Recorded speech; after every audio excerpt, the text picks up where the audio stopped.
Ya, terima kasih Kak Lovia buat kesempatannya. Terima kasih juga ya buat teman-teman Intip Diri udah ngasih ini kesempatan kedua ya buat bedah buku. Saya antusias membedah dua buku. Yang sebelumnya ada 12 Rules for Life. Sekarang eh, ada terjemahnya Indonesia itu eh, Seni Bersikap Bodo Amat. Terima kasih banyak ya buat tim Intip Diri juga buat eh, para audiens sekalian, teman-teman semuanya. Semoga kita dikasih sehat-sehat ya. Semoga kita kasih sehat-sehat. Eh, Semoga ibadah kita juga dilancarkan dan semoga pertemuan ini kita bisa saling belajar dan dilancarkan diskusinya. Amin. Ya Rabbal Alamin. Eh, Langsung membahas bukunya ya teman-teman. Jadi eh, ini bestseller ya, sudah bestseller puluhan negara termasuk Indonesia. Publish 2016. Judulnya Seni Bersikap Bodo Amat gitu. Eh, Cara counter intuitif gitu. Eh, Pendekatan counter intuitif untuk hidup yang lebih baik itu. Penulisnya Mark Manson. Jadi ini masih satu tema ya, masih satu tema dengan buku yang minggu kemarin mungkin yang teman-teman juga ikut. Ini ya intinya kayak gimana sih cara meningkatkan kualitas hidup gitu, secara internal. Habis itu gimana sih biar hidup itu lebih enjoyable, lebih dapat dinikmati, lebih bermakna. Mas, intinya itu eh, temanya sama, mungkin pendekatannya yang berbeda gitu. Yang kemarin kan Jordan Peterson itu beliau karena backgroundnya akademisi, jadinya bukunya itu bahasanya bahasa akademisi gitu, sulit ya, jelimet gitu.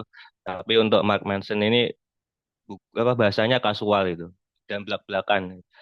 Kasual belak-belakan dia pakai storytelling, kisah-kisah orang-orang terkenal dan juga bahkan kisah kesehariannya sendiri gitu.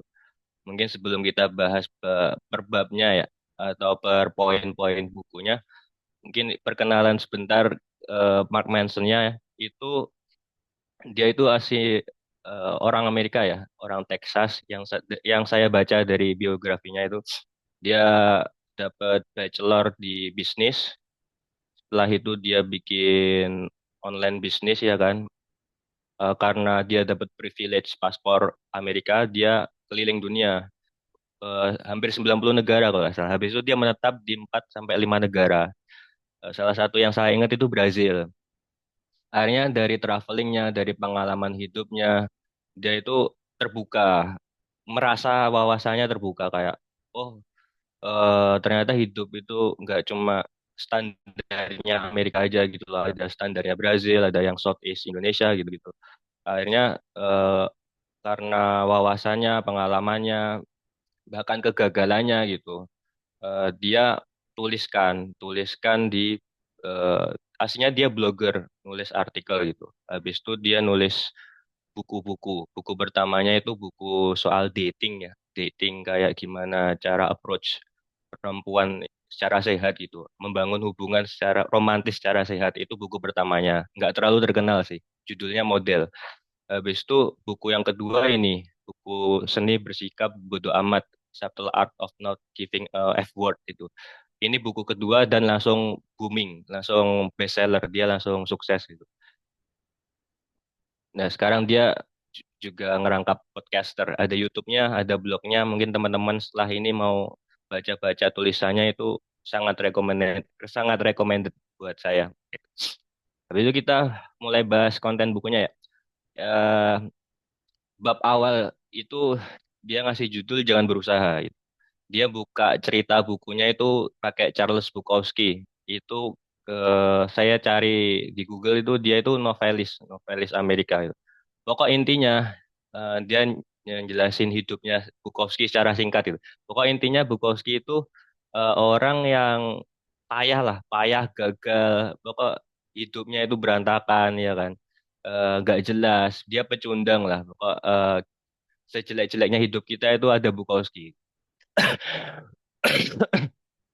Lah, eh, Tapi pada akhirnya karena dia profesinya penulis, novelis, Bukowski ini, eh, dia itu ditolak berkali-kali naskahnya, sampai pada akhirnya dia kayak aku berhenti berusaha dah gitu.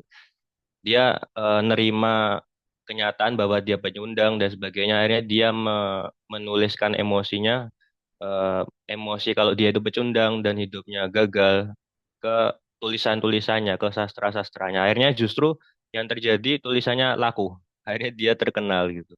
Waktu akhirnya beliau meninggal, meninggal tuh di batu nisannya itu dituliskan don't try gitu. Don't try, jangan jangan berusaha. Nah, ini kisah pembuka di bab pertama dari Mark Manson.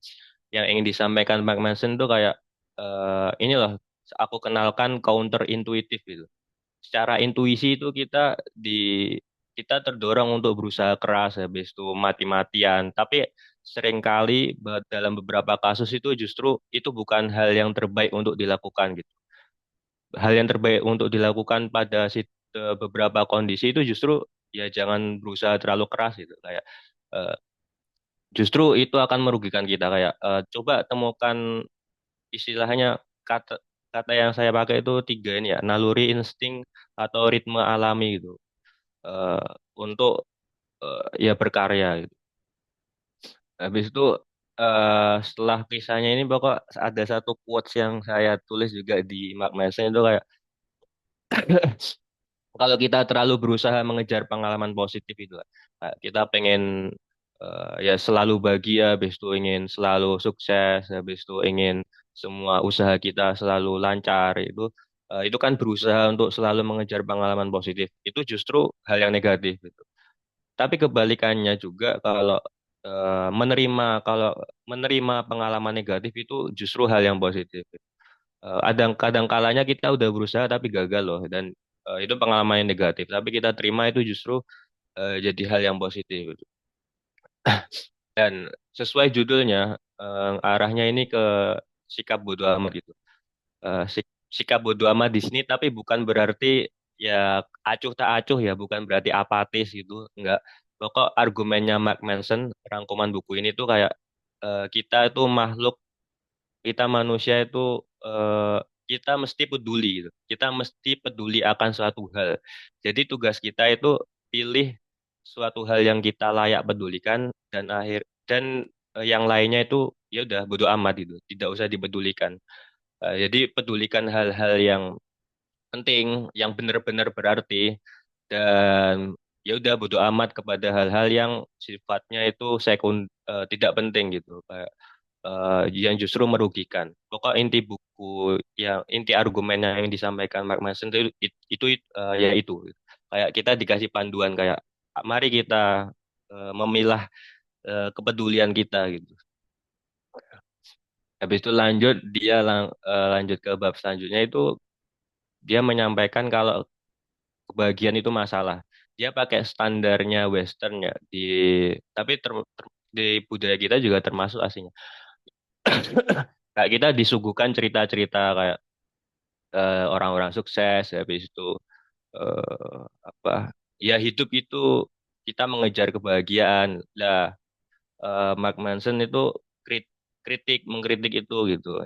Dia mengkritik bahwasanya kayak eh, ya kita sering gitu loh salah memaknai hidup yang bahagia itu gimana gitu.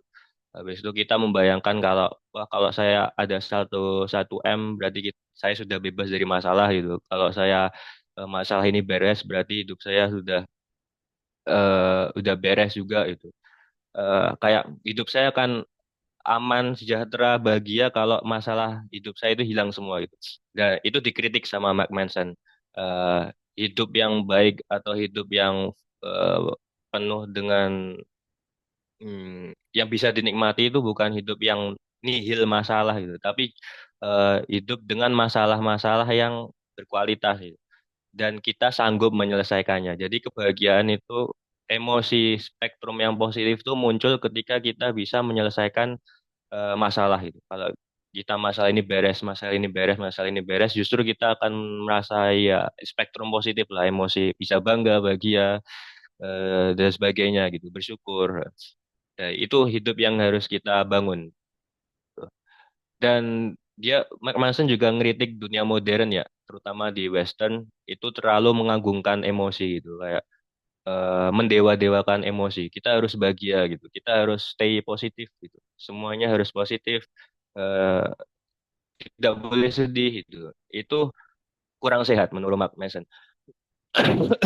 Jadi dia berargumen emosi itu sifatnya feedback. Emosi itu adalah umpan balik buat kita gitu. Kayak mamanya kita bahagia, pasti ada sesuatu atau kita sudah melakukan sesuatu yang menyebabkan kita bahagia gitu. Begitu juga sedih itu. Bisa jadi ada sesuatu yang terjadi ataupun kita melakukan sesuatu yang menyebabkan kita sedih.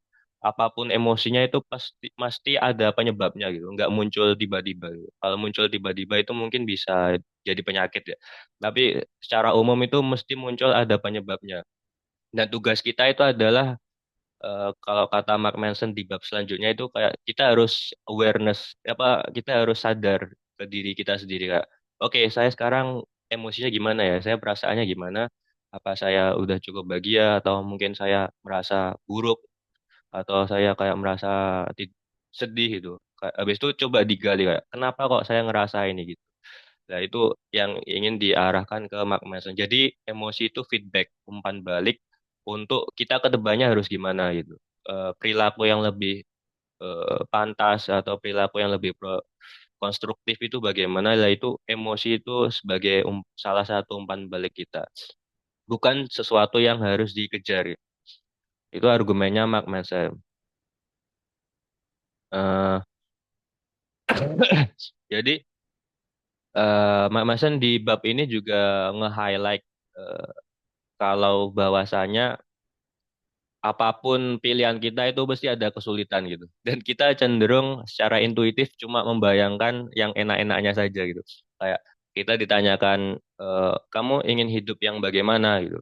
Kalau kalau saya pribadi dulu yang jawabnya, ya saya pengen kaya, hidup bahagia gitu. Nah itu jawaban-jawaban yang dikritik Mark Manson gitu. Soalnya kayak, oke kamu pengen kaya, kamu pengen bahagia, tapi pasti ada yang namanya kesulitan gitu. Mamanya kamu pengen jadi pemain sepak bola gitu, mesti ada namanya kesulitan kayak kalau pemain sepak bola kan atlet, berarti makanannya dijaga, habis itu setiap hari nge-gym gitu ya, olahraga, harus siap ngerasain apa lelah otot dan sebagainya gitu. Begitu juga kalau kita membayangkan jadi apapun lah keinginan apa mungkin apa ya orang-orang yang biasanya suka banget nah jadi CEO atau mungkin jadi pebisnis itu mesti ada kesulitannya gitu. Setiap pilihan itu mesti ada kesulitannya termasuk eh, tempat tinggal kita, habis itu eh, kita berteman dengan siapa, kita berpasangan dengan siapa gitu. Itu eh, itu mesti ada kesulitannya masing-masing dan kita harus nerima kenyataannya, jangan pasti ada hitam dan putih, jangan hanya bayangkan saja ya, nanti itu tidak sehat. Kata Mark Manson begitu. Jadi kita bisa mengatur ekspektasi kita untuk lebih sehat. Habis itu, oke, kita udah paham nih kenyataannya bahwa semua pilihan kita mesti disertai kesulitan, gitu. Disertai tantangannya. Eh, Pilihlah medan juang Anda gitu. Sarannya Mark Manson gitu.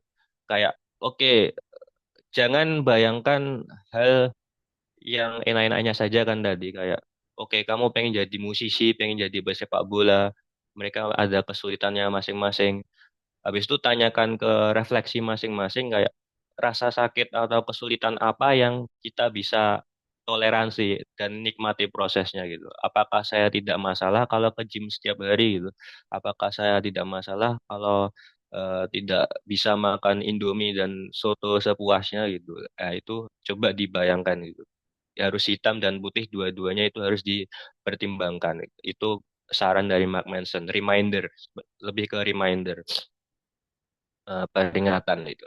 Habis itu bab selanjutnya itu eh, ya ditampar aja sih, khususnya orang-orang muda gitu, kayak saya gitu. Kita itu nggak istimewa gitu, kata Mark Manson. Kayak kita sering disuguhkan mungkin narasi gitu ya, narasi entah dari manapun. Setiap dari kita itu harus merasa dan dianggap istimewa gitu. Kita itu ya istimewa itu. Tapi Mark Manson berargumen kalau rasa kalau kita ini yang istimewa banget itu menyebabkan konsekuensi berupa kita akhirnya merasa berhak. Kita merasa berhak kayak ya seharusnya dunia memperlakukanku seperti ini gitu. Nah, itu rasa berhak itu. Dan kita menjauhkan dari tanggung jawab gitu, secara tidak langsung. Karena kita lebih menuntut akhirnya kayak kenapa kok dunia tidak memperlakukan saya seperti ini padahal saya seharusnya istimewa ini gitu.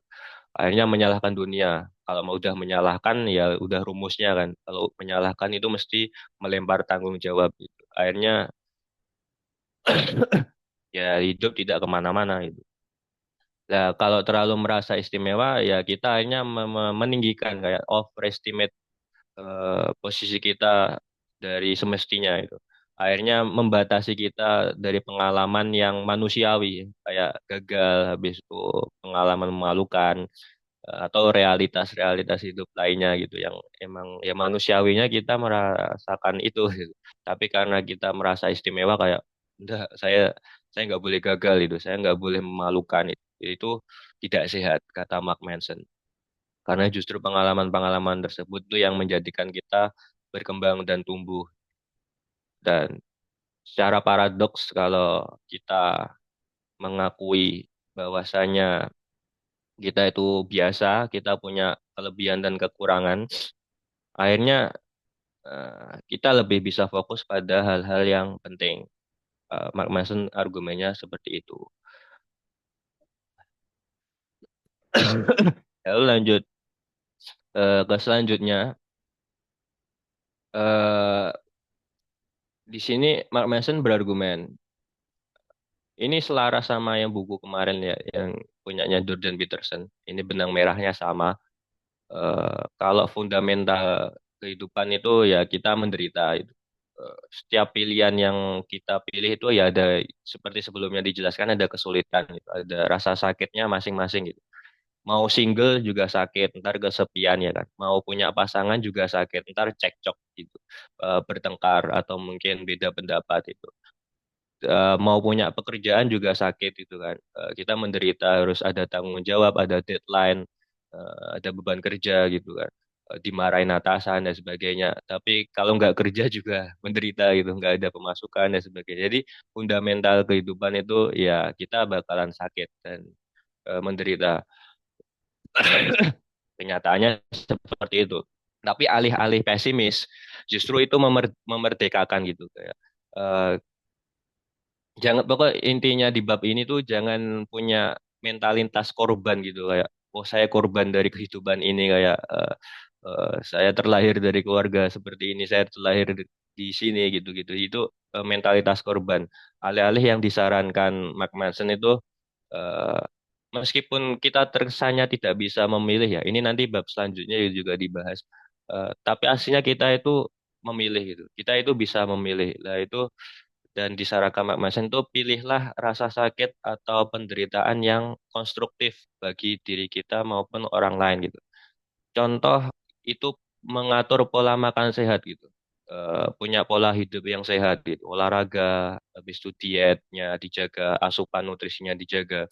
Itu kan menderita itu kayak wah sakit, habis itu makan nggak bisa yang makan harus dikontrol dan sebagainya itu kan sakit menderita tapi di sisi lain juga ada orang katakanlah pola hidupnya itu nggak sehat ya dia makan sepuasnya eh, makan seenaknya lah habis itu cuma rebahan aja di kamar itu.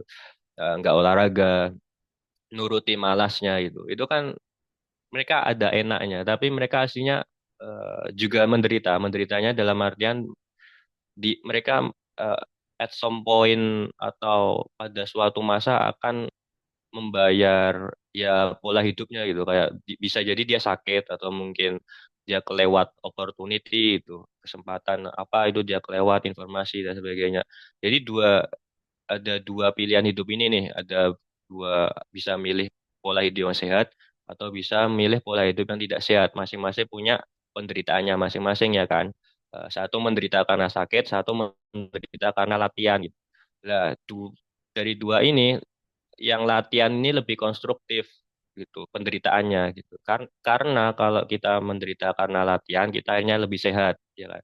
Lebih sehat akhirnya lebih kuat akhirnya kita tidak perlu bergantung pada orang lain dan justru malah bisa membantu orang lain gitu. Kebalikannya daripada yang pola hidupnya kurang sehat ini kan, akhirnya dia sakit akhirnya dia harus merepotkan orang lain katakanlah seperti itu. Dan juga dia harus ya banyak hal negatif yang mengikuti gitu. Akhirnya dia tidak bisa membantu orang lain yang seharusnya dia punya potensi buat membantu orang lain gitu. Lah, jadi terus gimana dong kalau udah tahu faktanya seperti itu? Lah, Mark Manson itu mengenalkan konsep value atau nilai gitu. Kita itu makhluk dengan nilai. Ya, itu ya bahasanya mungkin ya. Kita itu makhluk yang digerakkan oleh value gitu. Eh, Secara sadar atau tidak sadar, kita itu punya nilai masing-masing. Dan nilai masing-masing ini bisa didapatkan dari pengalaman ataupun ya dari manapun sih. Dari kita sendiri juga bisa dari ajaran orang tua, bahkan ajaran manapun, sekolah, agama. Nah, nilai yang kita pegang ini menentukan jenis penderitaan kita dan mendasari setiap apa yang kita lakukan.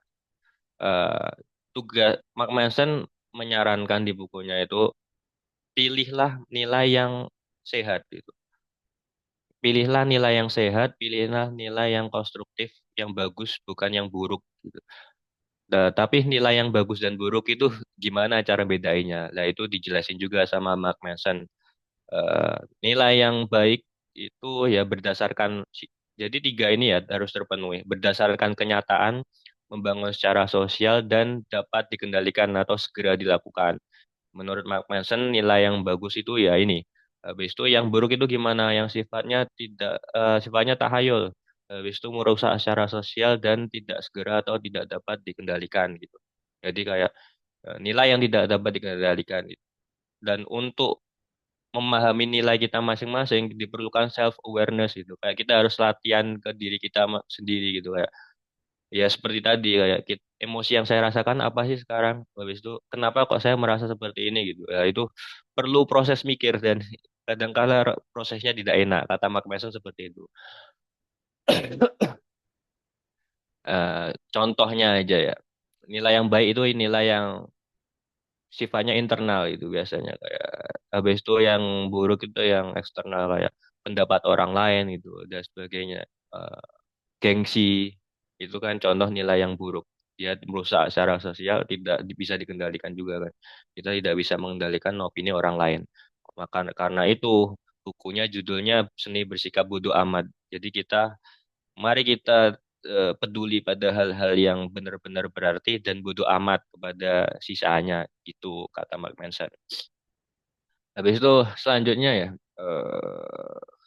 Anda selalu dalam posisi memilih. Eh, Meskipun kayak seolah-olah itu kita nggak ada pilihan ya. Sebenarnya tapi kita itu bisa memilih. Seburuk-buruknya posisi kita, itu kita memilih. Kalau kata Mark Manson. Saya hanya mengutip Mark Manson. Eh, Dia itu ngasih Hmm, ngasih contoh ceritanya itu biografinya William James. Itu tokoh eh, tokoh pionernya psikologi kalau nggak salah. Itu ya kayak di bab ini tuh dia nyeritain biografinya William James. Intinya itu eh,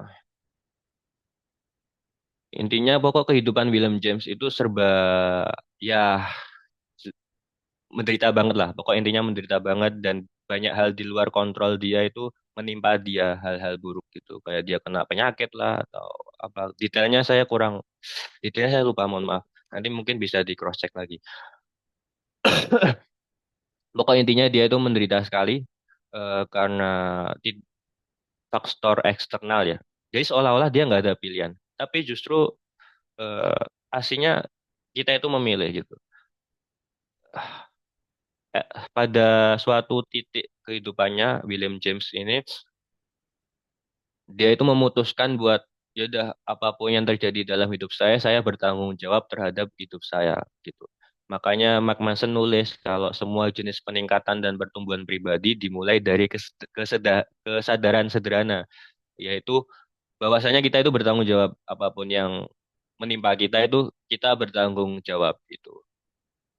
Kalau kasusnya William James, dia ya gitu hidupnya serba penuh cobaan, tapi dia akhirnya ya udah aku bertanggung jawab. Akhirnya dia justru eh, hidupnya meningkat sampai-sampai dia yaitu bisa jadi pionirnya psikologi kan di Leipzig.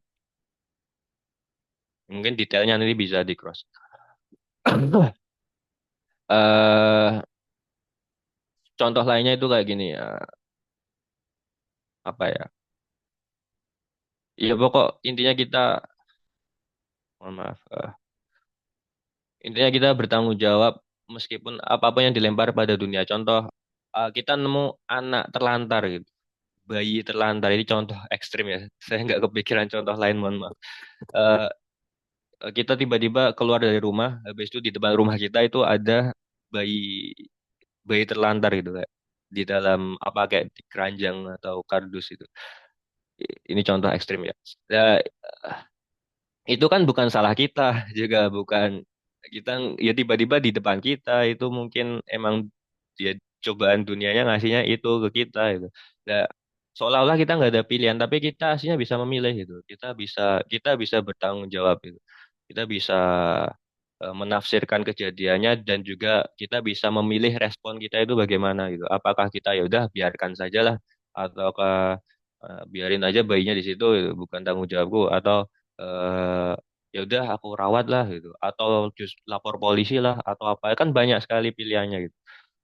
Lah pokok intinya Mark Manson tuh dari sekian banyak pilihan jangan milih yang melempar tanggung jawab gitu kayak i- eh, apapun yang terjadi di kehidupanmu, bertanggung jawablah itu. Itu akan mengarahkan kehidupan yang lebih bermakna, katanya Mark Manson gitu. Eh, tapi untuk melakukan hal itu, yaitu disuruh refleksi sama Mark Manson kayak ya udah apa yang benar-benar kita peduliin gitu. Habis itu nilai apa yang kita pilih sebagai dasar tindakan itu. Kita ujung-ujungnya refleksi, suruh refleksi. Selanjutnya saran dari Mark Manson itu kayak Anda keliru tentang semua hal itu. Termasuk saya juga. Saya di sini Mark Manson-nya gitu. Dia sadar kalau mungkin tulisannya itu kamu bisa loh apa counter argumen tulisanku. Mungkin kamu punya informasi atau pengetahuan yang lebih baik gitu. Gak apa-apa gitu. Bisa jadi itu eh, ya yang lebih baik ya yang dipakai gitu kan. Dan Mark Manson itu highlight kalau ketidaktahuan itu normal itu. Itu sangat manusiawi. Otak kita terbatas, kita nggak bisa tahu semuanya kan. Eh, Ya kita seringkali karena keterbatasan informasi dan pengetahuan tersebut, kita salah menilai gitu. Eh, dan menerima kenyataan ini atau kondisi ini menjadikan kita untuk terbuka untuk selalu belajar gitu. Jadi nggak ada state atau kondisi di mana kita itu udah tamat, udah khatam, pinter gitu. Kayak berhenti belajar itu tidak ada kalau kata Mark Manson. Jadi kayak kita harus selalu belajar terus gitu. Bisa jadi yang kita anggap benar sekarang itu salah, kata Mark Manson gitu. Jadi jangan terlalu pede. Dan dia juga menjelaskan kalau ya ini intinya ketidaktahuan itu tadi kan. Kayak karena kita tidak tahu dan kita hanya pengen tahu segalanya untuk untuk mendapatkan rasa aman gitu ya. Kita mikir dari A sampai Z berusaha untuk mikir gitu. Justru Anda semakin tidak pasti, merasa tidak aman gitu kan. Tapi counter intuitif lagi kalau kita justru menerima kenyataan kalau oh ya saya di sisi ini bodoh loh, saya di sisi ini kurang pengalaman, kurang pengetahuan, justru eh, kita akan merasa nyaman dengan diri kita sendiri karena kita tidak denial. Ya intinya dua kata aja sih, jangan denial dan acceptance itu ya. Pokok intinya jangan denial dan intinya acceptance itu. Jangan menolak kenyataan dan terima kenyataannya seperti ini. semakin menolak, hidupmu semakin tidak puas gitu. Intinya itu. Dan yang oh ya, yang terakhir ini poin-poin terakhir di bab ini tuh eh Mark Manson itu berpendapat kalau identitas diri itu kita jangan terlalu terpaku gitu. Jangan terlalu terpaku pada identitas diri gitu. Dia ngutip Buddha, ajarannya Buddha.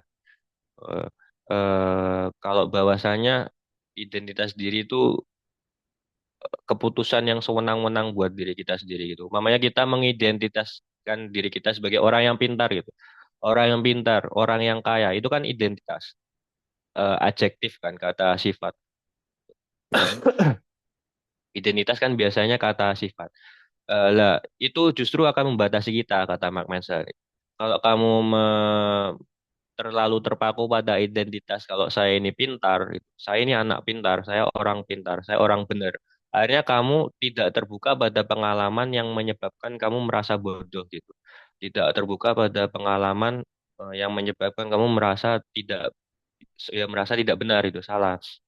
Jadi kayak Mark Manson kayak ya seminimal mungkin ini sarannya Mark Manson seminimal mungkin untuk attach atau eh, membuat identitas pada diri Anda sendiri gitu. Sehingga Anda bisa selalu transformasi, selalu bertumbuh, selalu berkembang. Kalau bahasa kasarnya Mark Manson itu bunuh diri Anda sendiri gitu.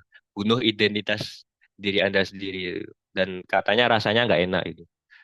Tapi, habis itu kegagalan adalah jalan untuk maju. Ini udah saran yang sangat banyak tersebar luas ya, tapi Mark Manson bilangnya kayak ya saya bilang ini sungguh-sungguh gitu. Sungguh-sungguhnya dalam artian kayak ya udah nggak apa-apa gagal itu normal, salah itu normal. Asal nggak diulangi berkali-kali gitu. Ya maksimal dua lah gitu. Karena kalau semakin kita sering gagal, maka kita akan secara paradoks itu semakin ahli gitu. Mamanya kita sering gagal ngomong gitu ya, sering gagal menjelaskan. Secara paradoks kita belajar dan akhirnya kita menjadi ahli untuk menjelaskan gitu. Atau mungkin seperti mendengarkan gitu. Kita kadang mendengarkan ya, serba salah gitu. Habis itu eh, semakin kita gagal, kita belajar, kita ahli dalam mendengarkan. Itu bisa semua hal diterapkan gitu. Dan dia juga menjelaskan prinsip do it gitu. Do it, do it first. Lakukan sesuatu ya, kayak kayak naik ya. Eh, jadi pokok intinya jangan kalau teman-teman merasa stuck di satu soal atau di suatu permasalahan itu, intinya jangan diem gitu. Kayak gerak aja, lakukan sesuatu. Karena selama Anda bergerak itu, solusi itu bakal muncul, kata Mark Manson itu. Dia ngutip orang lain, tapi saya lupa nama orang lain itu siapa. Eh, Kalau kita diam ya keadaan akan konstan, tidak ada yang berubah itu. Nah, dia juga menjelaskan konsep motivasi. Kita sering kalinya itu kayak konsepnya kayak yaudah kita termotivasi dulu, habis itu kita bergerak itu. Kita nyari motivasi untuk satu hal, habis itu kita melakukan suatu tindakan itu. Mark Manson itu menyarankan formula yang lain. Formula yang lain itu apa? Tindakannya dulu, baru motivasi akan muncul gitu. Jadi bisa dijadiin lingkaran lingkaran motivasi katanya. Jadi kalau merasa hidupnya nggak ada motivasi ya kayak ya udah ngelakuin apa kayak gitu dulu gitu. Kayak lakukan sebuah tindakan dulu gitu, apapun itu. Ntar kamu tahu sendiri mana yang memotivasimu, mana yang tidak itu kan kata Mark Manson. Akhirnya kalau udah melakukan tindakan, akhirnya kamu termotivasi, akhirnya kamu melakukan tindakannya itu lagi, akhirnya termotivasi lagi. Kayak itu lingkaran motivasi katanya Mark Manson itu. Ya intinya lakuin dulu lah gitu. Lakukan gitu. Dan ini udah masuk bab terakhir ya. Pentingnya berkata tidak. Eh, Terutama yang orang people pleaser ya. Yang terlalu berempati, kayak tidak mau terlalu berempati dan tidak mau apa itu namanya, tidak mau menyakiti perasaan orang lain. Eh,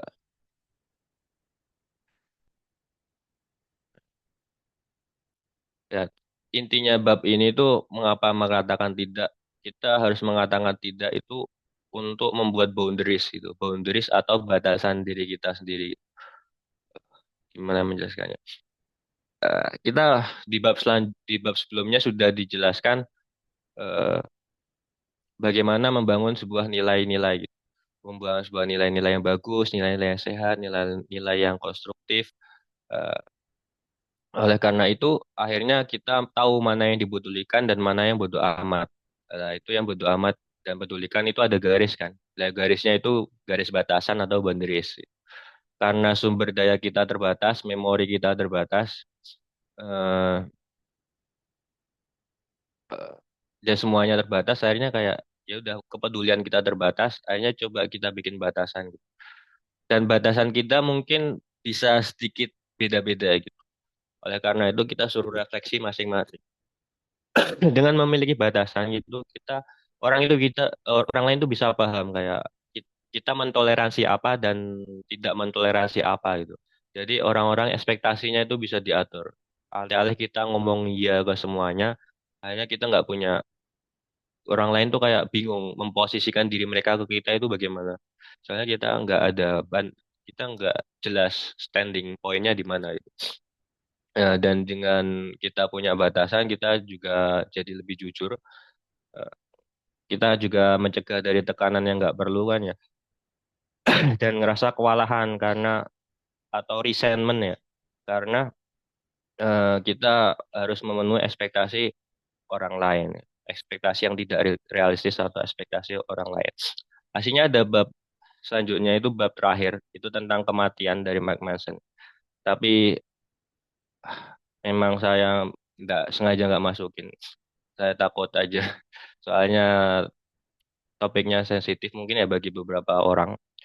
Ya intinya kematian itu udah fakta yang tidak terelakkan bagi kita kalau semuanya kita bakal mati itu. Eh, Kata Mark Manson, ya sarannya embrace, ya ujung-ujungnya kayak nerima, acceptance dan tidak denial gitu. Eh, Justru dengan menyadari bahwasanya waktu kita terbatas, habis itu kita akan meninggalkan dunia ini, akan meninggal. Kita akhirnya sad- ya secara otomatis mungkin ya kalau kita memikirkan kematian akhirnya kayak, oh saya ada deadline loh gitu. Saya ada batasan waktu untuk hidup. Ya kenapa saya kok memedulikan hal-hal yang tidak substansial, yang tidak penting gitu. Ya seharusnya saya peduli-peduli hal yang penting gitu. Dan seringkali hal-hal yang penting itu apa ya, yang sederhana dan membosankan gitu, kayak ya spend time dengan orang-orang tercinta, habis itu eh, melakukan hobi, melakukan pengalaman baru, itu kan hal-hal yang sederhana, bukan yang hal yang wow gitu ya, yang kayak menang lomba ini atau jadi kaya punya saldo 100 miliar, itu kan hal yang wow tapi sebenarnya tidak, tergantung ya, tapi tergantung bagaimana perspektifnya, tapi aslinya itu tidak terlalu substansial gitu. Kalau argumennya Mark Manson begitu. Mungkin itu aja sih untuk bedah buku pada kali ini. Mungkin teman-teman yang punya waktu luang, saya sangat merekomendasikan tulisan-tulisan Mark Manson. Bukunya termasuk YouTube-nya, sekarang ada YouTube-nya, habis itu ada blognya juga, Mark Manson Net. Itu menurut saya saran-sarannya sangat bagus buat kita semua. Oke, terima kasih. Saya kembalikan ke Kak Lovia.